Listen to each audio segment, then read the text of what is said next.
প্রশিক্ষণ বিমান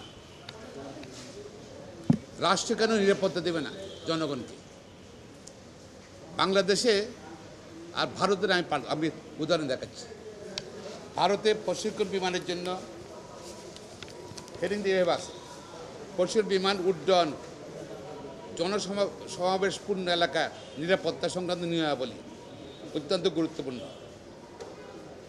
এটা তাদের civil aviation requirements aircraft rules 1937-এর আওতায় আসে আইন অনুযায়ী। সেখানে বলেছে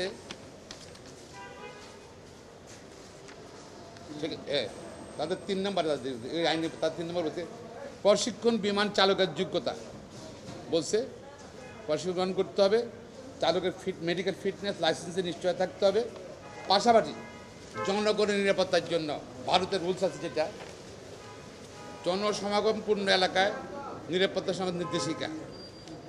ভারতে ইন্ডিয়াতে যে রুলস আছে, যেখানে জনসমাগম বেশি সেখানে এলাকায় উড্ডয়ন নিষেধ, স্পষ্ট নিষেধ আছে কিন্তু ভারতে। এবং জনসমাগমপূর্ণ এলাকায় সরাসরি উড্ডয়ন বা অবতরণও নিষেধ। প্রশিক্ষণ বিমান উড্ডয়নের পূর্বে সংশ্লিষ্ট এলাকার নিরাপত্তা ব্যবস্থা পর্যালোচনা করতে হবে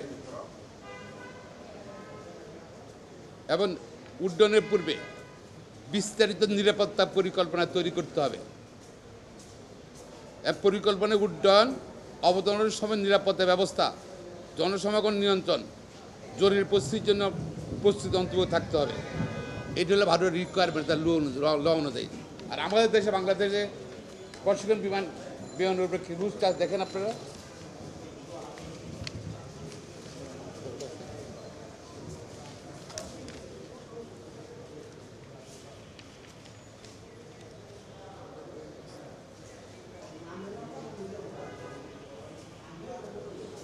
নির্দেশাবলী আছে, সেখানে বলছে যে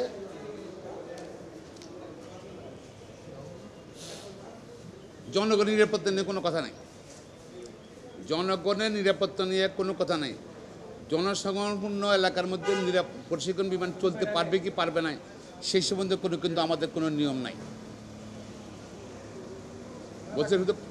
বলছে প্রশিক্ষণ বিমান আমাদের যে আইনটা আছে, রুলসটা আছে, উড্ডয়নের সময় প্রশিক্ষণ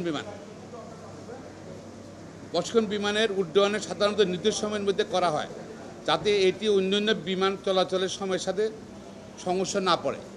1, 2 হলো প্রশিক্ষণ উড্ডয়ন সাধারণত ভোরের সময় বা রাতের শেষে করা হয়, যখন বিমান চলাচলের পরিমাণ কম থাকে, আকাশ পরিষ্কার থাকে। এখানে 2টা জিনিস। আমাদের ভারতের আইনে জনগণের গুরুত্ব, নিরাপত্তা ভেরি ইম্পর্টেন্ট তাদের কাছে।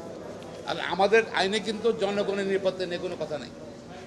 1, আর এই প্রশিক্ষণ বিমানটা সেটা আপনারা জানেন সকালে দুর্ঘটনা করেছে এবং আমাদের যে রুলস আছে সেই রুলসও তারা ভায়োলেট করেছে।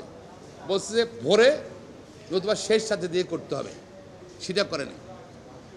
আমাদের প্রশ্ন বিমান নামটা কি S7 বিমানের দাম আমরা গুগল চেক করেছি, F7 গুগল চেক করেছি, এটা আনুমানিক মূল্য হলো, বাজার মূল্য হলো 1,92,00,000 টাকা। বাংলাদেশে 1,92,00,000 টাকা, যেখানে 4,000-5,000 কোটি টাকা লুট হয়ে যাচ্ছে ব্যাংক থেকে,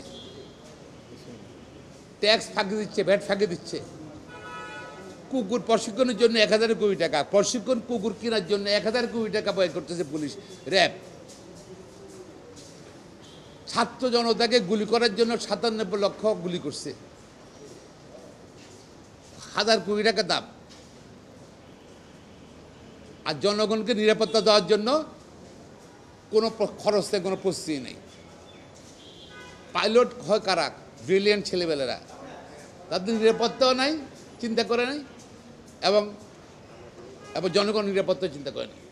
আমরা অনেক বলবো জনগণ নিরাপত্তা চিন্তা করে এই প্রশিক্ষণ বিমান ঢাকা শহর রাজধানী, এখানে কোটি কোটি মানুষ থাকে, এর বাইরে নেওয়ার জন্য। পাশাপাশি ভালো প্রশিক্ষণ বিমান কেনার জন্য।